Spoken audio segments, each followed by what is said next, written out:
Now, on 105.9 FM and streaming worldwide on the WMAL app. O'Connor and Company. It's 5:08, and you made it to Friday in a busy week. And it's the day after a couple of high-profile debates, the Attorney General's race in Virginia and the mayor's race in New York. And that means we're that much closer to Election Day. Why are we debating the Attorney General's race now when people have been early voting for 4 weeks in this election? This is a broken system. We need to fix it. But more on that later. Coming up at 6:35, Kate Monroe, founder and CEO of VetComs, talk about the government shutdown and how it's affecting people in this area. Also at 7:05, Katie Gorka will give us an update on the Virginia election and complaints about these holes in the mail-in ballots that appear to reveal who somebody voted for. Everyone can see it, the postman Yikes. and the person collecting the ballots on the other end. 7:35, James Carafano will talk about Zelensky's visit to Washington today. And then at 8:35, Mark Halperin on that New York City mayoral debate. Political analyst and journalist Mark Halperin. It's Larry O'Connor. That's Patrice Onwuka. Good morning, Patrice. Good morning. Happy Friday, everybody. We made it. We did make it. My gosh. This was some weeks go by fast. Some weeks take their time. I feel like this is one of those weeks that took their time. Took its time. Well, I don't want to know, misgender the week. Well, it was a funny week because we started with Columbus Day and a lot of parents were off and the kids were in school. And now I'm ending the week where all my kids are off today and I'm at work. It's kind of one of those weird weeks. So Why it's do they have gone to mess by quickly for me. Us? Yeah. I don't know. Just for, you know what? reasons. It was a very long week for Letitia James, the Attorney General of New York. We have an update on this case, and it has local connections because the second house in question, where she took out a mortgage and claimed that it was her primary residence, happens to be in Virginia. Yes, that's right. That's right. So just to give you a quick reset on this case, if you missed the updates earlier in the week, Letitia James, Attorney General of Virginia, of New York, appears to have violated a mortgage law and disclosure laws when it comes to signing your mortgage forms. Everyone who's had a mortgage has to go through all these forms that you sign, and you're attesting that this is true, this is true, this is true. Funny, it's the kind of thing that Letitia James prosecuted Donald Trump over up in New York City with some of the loans that he took out for some of his investment properties. And the irony is rich.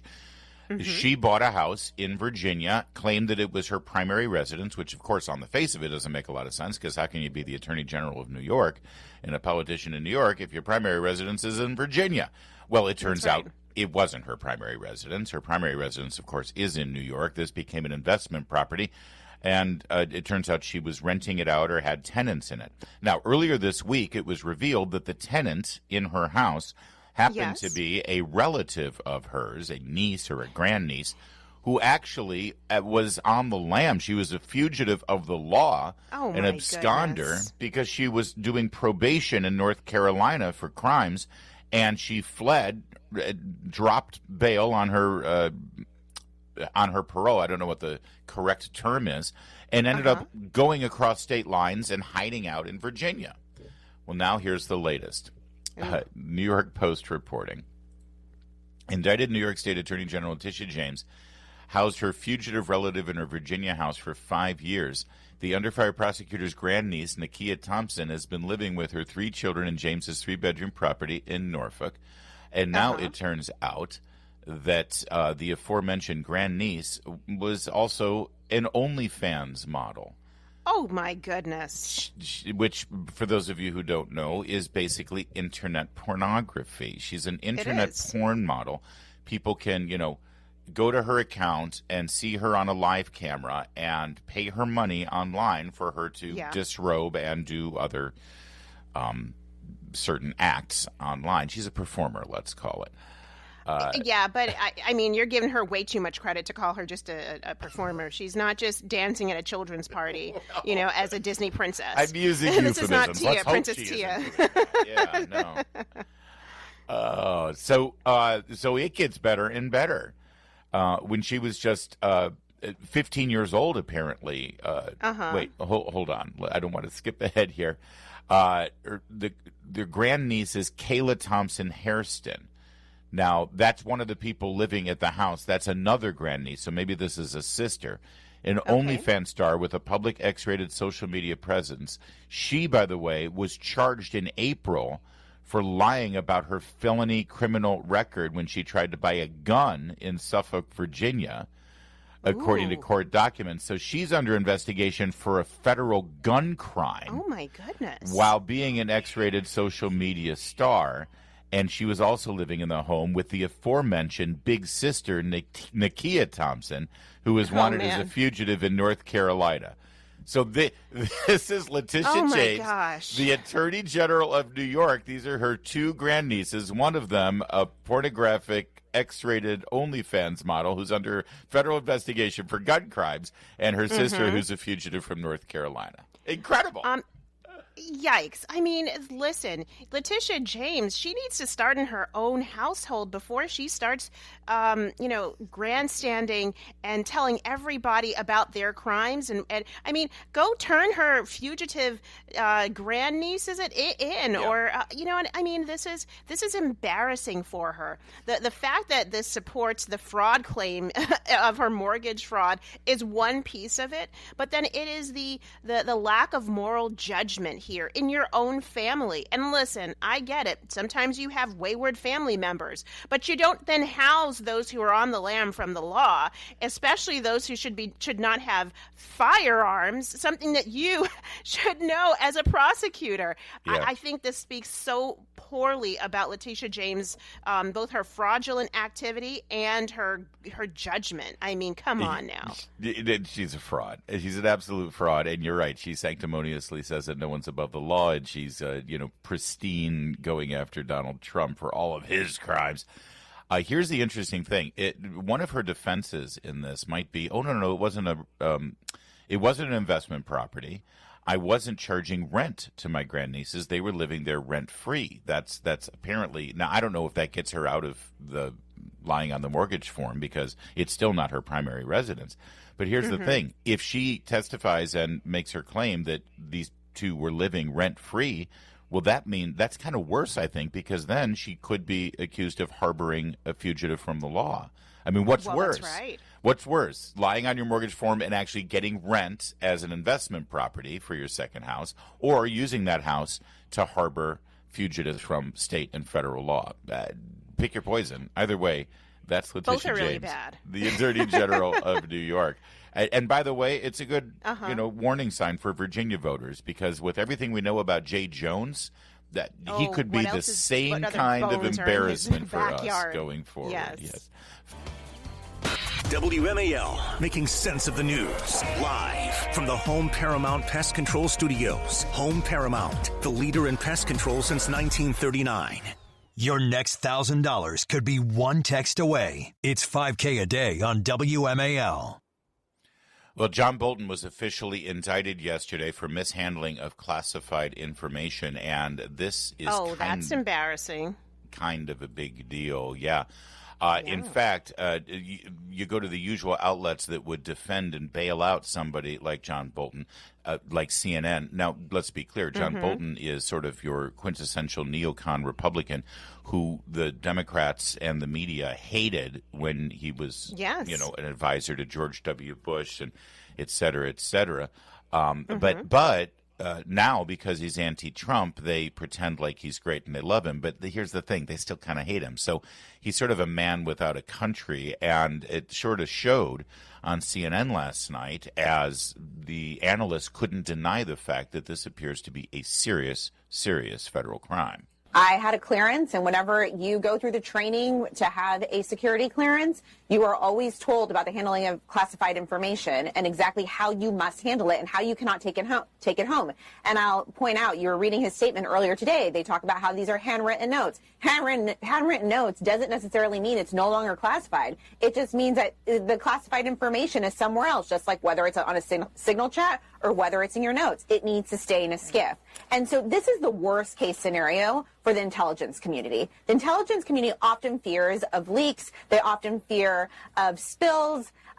There are spills with a number of various former government officials where it was a mistake, et cetera. They had classified information. They didn't know that they had it, et cetera. But this is something a little bit different. This is what got into the hands of the wrong people. And he knew that he had the classified information, and he knew that there was a leak, and he did not notify the federal government. And so it is, these are very serious allegations. I think that the indictment just says that. Yeah, it is serious because there was an obvious leak that everybody was talking about because people was like, well, how did this information get out? He knew that he had classified information. He knew that he had shared classified information, and he never came forward. So that's part of the indictment as well. You heard about handwritten notes. Apparently John Bolton kept a diary, and in that diary he was keeping classified information, and that is what is allegedly what he shared. But you're not supposed to keep a diary, first of all, when you work in a position like that, and you're certainly not supposed to keep classified information in that diary. And my favorite part of this story is there anything more boomer than this, Patrice? Apparently, some of the times that he shared the classified information was on AOL. Oh, my goodness. You've got mail. Yeah. No, I'm sorry. I think we need to change that. He still has an AOL email account. We need to change that notification to "You've got jail." Ooh, that's a good one. That's a good one. Does not look good. I'm on National Review, Larry, and I'm reading their reporting on this, and they have, quotes, a statement from John Bolton. Let me read it for you guys. It says, quote, "Now I have become the latest target in weaponizing the Justice Department to charge those he deems to be his enemies," the he being President Trump, "with charges that were declined before or distorted the facts. When my email was hacked in 2021, the FBI was made fully aware. In 4 years of the prior administration, after these reviews, no charges were ever filed. Then came Trump 2.0, who embodies what Joseph Stalin's head of secret police once said. You show me the man, I'll show you the crime." So Bolton is now making himself a victim, saying, well, because the Bidens didn't prosecute me, that I got away scot-free, I thought. And then here comes Trump using fascist techniques here. I think it's ridiculous. Of course it is. If your defense is the guy who wouldn't prosecute his crackhead son and gave him a auto pen pardon with another 100 or 1,000 people on the way out the door, since he didn't prosecute me, then clearly I'm innocent. That's not going to hold up in a court of law. The indictment says that he stored thousands of pages of classified documents at his home long after his employment with the government ended, and he, on a regular basis, shared that information on multiple uncleared individuals via Google and AOL. It's a disaster for him. It is a disaster. By the way, you read some of I wish I were making this up, but this is literally one of the exchanges that he had via text message about some of the information. Here. On or about July 23rd, 2018, Bolton sent individual 1 and 2 a message that stated, "More stuff coming!" A few minutes later, Bolton sent individuals 1 and 2 a 24-page document which described information that Bolton learned while National Security Advisor. Less than 3 hours later, Bolton sent individuals 1 and 2 a follow-up message that stated, "None of which we talk about." In response, individual 1 sent a message that stated, "Shh." Individual 2 then sent a message that stated, "The only interesting thing is what senior U.S. government official might have said from foreign language interpreter, which you didn't tell us." Approximately 2 minutes later, individual 1 sent a message in response that stated, "More to come with cloak and dagger," or something, so he says. So even the people he sending classified information to are mocking him about it. But think about it. You send this 24-page document and they say, "None of which we talk about." Shh. This is like cartoon characters passing classified information. I hope it's embarrassing.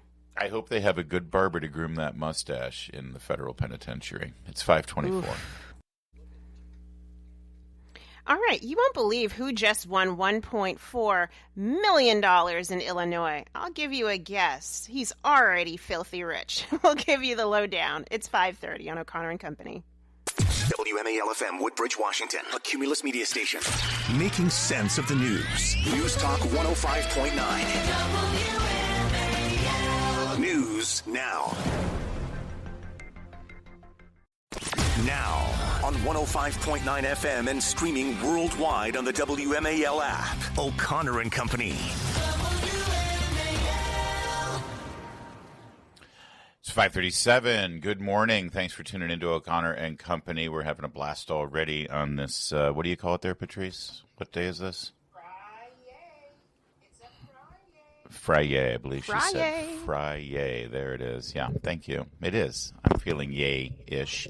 Friday. 6:35 Yes. is Kate Monroe with VetComs. Talk about the shutdown here in this area and nationwide. It should come to an end after the Democrats' No Kings rally this weekend. 7:05, Katie Gorka, chairman of the Republican Party in Fairfax. 7:35, James Carafano on Zelensky coming to Washington today. And then 8:35, political journalist veteran Mark Halperin will join us as he was covering the New York City mayoral debate for us while we were covering the Virginia Attorney General's debate last night. Two competing debates there. Ooh. Regional races that have a national backdrop. And certainly in the Attorney General's race and the New York City mayor's race up in New York, the issue of ICE and federal authorities state authorities cooperating with ICE and enforcing federal law as it pertains to illegal immigration has become quite an issue for both of those races. Absolutely. And certainly I think that most people in Virginia would like to see criminal illegal aliens apprehended and deported. And, of course, Democrats, if they have their way with Attorney General Jay Jones and Governor Abigail Spanberger, that will not happen. We will become a sanctuary state, very similar to the state of Illinois. You know, J.B. Pritzker, the governor of Illinois, and the state of Illinois, they've been sort of the tip of the spear here on protesting and resisting Donald Trump, mostly because J.B. Pritzker wants to run for president, so he has to show that he's just like Gavin Newsom in resisting Donald Trump. He's been vociferous. He's been loud. He's gotten a lot of media. He's been grandstanding. No troops here. No ICE officers, calling ICE officers thugs and fascists and stormtroopers and Nazis, et cetera, et cetera. By the way, there's also this other story coming out of J.B. Pritzker's state of Illinois in Hanover Park, which I believe is a sanctuary city in the suburbs of Illinois. ICE has arrested a man, not just any man. This is a man. His name is Rajul Bojovic. He was in the country illegally, according to ICE officials when they apprehended him. He also served as a police officer in Hanover Park. Oh, boy. So he is an illegal alien police officer. According well, what to a great ICE. way to throw the authorities off your trail. If you're living here illegally. Yeah, they'll never catch me here. Yeah. You become one of the law enforcement. According to ICE officials, I mean, it is a good way to make sure you don't get arrested. Just become a cop. Now, Hanover Park authorities say that this police officer was hired legally. Said that they were in full compliance with federal and state law, and he had federal work authorization, which, by the way, if that's true and ICE says it's not true, then that means he's also guilty of identity theft or document fraud. Yes. So listen, here's how Fox reported on the arrest as it occurred. This is cut 2. Let's do breaking news now. Immigration, Customs, and Enforcement has just revealed in the last short time a police officer working in Illinois is an illegal immigrant. Rajul Bojovic works for the Hanover Police Department. He graduated from the academy in August, but he has been living in the U.S. illegally for a decade after his tourist visa expired in 2015. His illegal status was discovered as part of Operation Midway. So we wanted to bring you the very latest on that. That is the very latest. Hanover Park is one of those western, Tony-rich suburbs just outside Elk Grove in Illinois. It's where all the rich liberals live. But it's also right on the border area where it starts to become normal, you know, out into sort of the outlying suburbs and conservative rural areas. Here's what it sounded like as he was being arrested, cuffed, and put in the back of a squad car. A reporter asked him about his firearms. Cut 3. So they hired you on, you had work authorization? Correct. And You were able to carry a firearm? No. Okay. On duty, yes. Off duty, no. So on duty, you could carry a firearm. State of Illinois, you need a Ford and a CCW to carry a weapon off duty. But on duty, you could? Correct. Wow. Right. You know, what's crazy about this is I don't know anything about him other than he says he loves America. The problem is he's not even a citizen. So he can't own a firearm legally in our country. Oh, wow. But he's being given a firearm by the state of Illinois as a police officer in Right. the state. And apparently all you have to have is work authorization in this state. That is insane. A non-citizen can't have a firearm, certainly, and federally, but also Illinois has some pretty strict gun regulations as well. So when he's out of uniform, can't carry a gun. But if he's in uniform, state of Illinois says, absolutely, go for it, my friend. By the way, just a quick, not that it matters, are you a member of MS-13? We're just curious. It doesn't matter if you are or not, certainly, because of the rules. Yeah, it's insane. Yeah, it's insane. I'm going to guess that Rajul Bojovic. Say it 4 times. Maybe. Go ahead. Say it fast. Bojovic. I think I got it right. I'm going to just guess that he is not of Hispanic ethnicity or heritage. He's probably Eastern European and pretty white, which, by the way, cuts against the grain. There's they're just going after brown people. No. It does. Well, that's exactly why I brought that up. It does cut against the grain of that narrative. And then, but also, what sticks out to me is he overstayed his visitor visa, which is a common way people, try to stay in the United States and do so illegally. But how did he get work papers? Because with a visitor's visa, that doesn't grant you the ability to get work papers. So, perhaps he started a process, or perhaps those work papers are, as you rightly said or speculated, could be unauthorized. They could be doctored. Who knows how he got them? Right. I just, as somebody who's gone through this immigration process, I think it's embarrassing because you know what? As soon as you're able to apply for citizenship, apply for permanent status, and apply for citizenship, most people who want to do this the right way, they do it immediately. And you spend the money, you hire the immigration lawyers, you go through the process to be able to stay here legally, so you're not looking over your shoulders, and you can be fully embraced into the American society. This guy just flouted the whole process. And you know what? For everybody else who's done that, you ought to be looking over your shoulder right now because you've had plenty of time to get your act together and stay in this country legally through the legal process. Everything you just explained is absolutely reasonable when you're talking about somebody who is working at the local Ford plant or maybe working at the local McDonald's or maybe for the local, lawn care company to go mow grass in the neighborhood. He was a cop. They hired him and there's that. Police officer. And there's that. Illinois is broken. Oh, Illinois is absolutely in pieces. It's 5:44. Later this morning on the Chris Plank Show, Republicans are trying to reopen the government. Democrats keep voting to keep it closed. Shut up. 9 a.m. on WMAL. Oh, Nancy. So yesterday, of course, as you know, and we've been alluding to it, and we will continue to report on it as the morning develops, was last night's Attorney General's debate between Jay Jones, the violent murder fantasy text messenger who wants to be your Attorney General, and Jason Miyares, the man who is currently holding that job. Tim Kaine, one of the elder statesmen of the Democrat Party in the Commonwealth of Virginia, continues to stand by Jay Jones. And we've noticed something very odd about his support for Jay Jones. Here, when he was first confronted about it, cut 5A here, as he waxed on and on about, Jay Jones has taken responsibility, which he hasn't. He's been held accountable, which he hasn't. Tim Kaine also dropped this little nugget in there. Listen. The statements that he made were indefensible, but I've known Jay Jones for 25 years. I think those statements were not in character. Now, when this was first made, this statement from Tim Kaine, it was confusing to us. And he said this a week ago when the story was first popping up. Yes. Jay Jones is 36 years old. So if Tim Kaine, the long-serving senator, once failed running mate of Hillary Clinton, and then governor of Virginia, he's known Jay Jones for 25 years. That means he knew Jay Jones when he was an 11-year-old boy.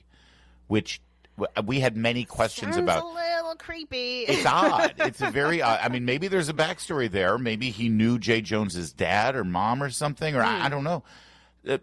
And we just thought maybe it was a slip of the tongue. Well, here's Tim Kaine last night on CNN, Jake Tapper asking again about the Jay Jones thing because, everybody keeps getting asked about this because no one's buying any of the defense that Democrats are making of Jay Jones. It's incredible that nobody will actually remove their support for him. And so listen again. Here's Tim Kaine yesterday, over a week later, cut 6 with Jake Tapper. So you have condemned what Jones wrote in those text messages, but and there are no Democratic officials in Virginia who have called for Jones to drop out of the race. And Republicans are seizing on that as a political opportunity and basically saying, hey, Senator Kaine, you don't have the moral high ground here. What do you think of that? Well, and look, the Republican gubernatorial candidate in Virginia has said some vile things, and we haven't called on her to drop out of the race. The voters are going to make this decision. The Jay Jones texts were abhorrent, and they are indefensible, but I also have known Jay Jones for 25 years, and I put that knowledge on a scale, and it weighs more than one really indefensible set of texts. All right. So, again, you just heard it. Let's just isolate it. Cut 6A. Go ahead, Tim. But I also have known Jay Jones for 25 years, and I put that knowledge on a scale. And as you know, Patrice, Jake Tapper is the last great journalist in this town. He is the most serious, unbiased, without any sort of political persuasion. He's just the facts. And he's, by the way, the best journalist. I mean, he's so much better than the rest of us. Why would Jake Tapper not follow up and say, can you explain this 25 years thing? How is that possible? Did you know him when he was 11 years old? No follow-up, no question. Not one reporter for print, for electronic, for television, not one person with access to Tim Kaine has bothered to ask for an explanation of this. It makes no sense. Because they don't care. Yeah, so I actually looked at Jay Jones's bio here. And interestingly, he was born to 2 judges, one a family court judge and then a presiding judge for the circuit court in Norfolk. And his father served in the VA House of Delegates since 1988. So that was actually right before Jay Jones was born. Now, I don't know if Tim Kaine just threw out 25 years just because he's used to saying, I've known this politician for 25 years, or maybe through his father, his parents, maybe he met Jay Jones on the sometime when his father was in office. I will give him the benefit of the doubt and say maybe, but he could come out and say that. I don't know. I'm torn here on this one, Larry. So let me just get this straight. If you're buying this, Tim Kaine is saying, I've known him for 25 years, and I'm taking that into account when I judge his character. So what Tim Kaine is saying is, listen, I knew him when he was in 6th grade, and he wasn't like this when he was in 6th grade. I don't remember him texting anybody when he was in 6th grade. No, he was writing notes saying, I want to shoot you. Yeah. In 6th grade. I mean, so he's taking his character into account over the time that he's met him, and part of that time, half of that time, was when he was in middle school, high school, and early college years. That's irrelevant. So what if you've known him for 25 years if half of that time was when he was, not even old enough to drink? How is that supposed to feed into his character evaluation? I don't think anything matters. I think exactly what he said in those text messages is what matters most, and that is all disqualifying. So, yeah, even if Tim Kaine, and I was just giving you what I think is how he might have known him for 25 years. I don't care about the 25 years argument. He could have known him for 25 minutes. The fact that Jay Jones wrote those horrendous threats, frankly, in my eyes, against a Republican opponent totally disqualifies him. And the fact that Tim Kaine can't say that, it makes him just as unqualified for his job right now, too. By the way, though, through all of this, it is revealed, of course, that Jay Jones is a Nepo baby. His parents were well-connected, very wealthy. Mm-hmm. He went to the best schools. He went to the best colleges. He got the best private education and inherited a House of Delegates seat, basically, that was held within the family. Yeah, he ran for his father's seat, yeah. And yet last night during the debate, he tried to play the race card and the sympathy card and identified himself as the descendants of slaves. I kid you not. We'll play that a little bit later. And by the way, that is not in keeping with the Jay Jones that I have known for 25 minutes. It's 5:54.